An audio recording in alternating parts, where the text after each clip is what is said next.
સિંઘમ મૂવીનો એક ડાયલોગ મારો ફેવરિટ છે. मेरी जरूरतें कम है इसलिए मेरे जमीन में दम है. પણ આપણે તો એક અલગ જ રેસમાં દોડી રહ્યા છીએ. વધારે પૈસો, વધારે ફેસિલિટીઝ, વધારે કમ્ફર્ટ, વધારે રિલેશનશિપ્સ, છતાં શું વધારે ખુશ છીએ? આપણા શાસ્ત્રોમાં હજારો વર્ષોથી એક ખૂબ જ સરસ કોન્સેપ્ટ સમજાવ્યો છે, અપરિગ્રહ.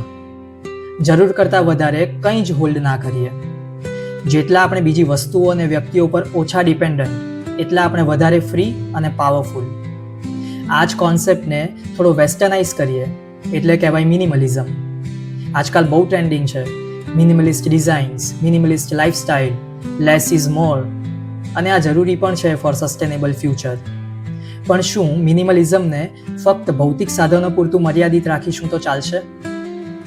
ઘરમાં જગ્યા કરવા માટે બિનજરૂરી સામાન કાઢી નાખીએ, વોર્ડરોબમાં જગ્યા કરવા માટે જૂના કપડાં દાન કરીએ, પણ વર્ષોથી જે ગેરસમજો, પ્રિજ્યુડાઇસીસ, રિગ્રેટ્સ અને નકારાત્મક વિચારો મનમાં ભરીને બેઠા છો એનું શું?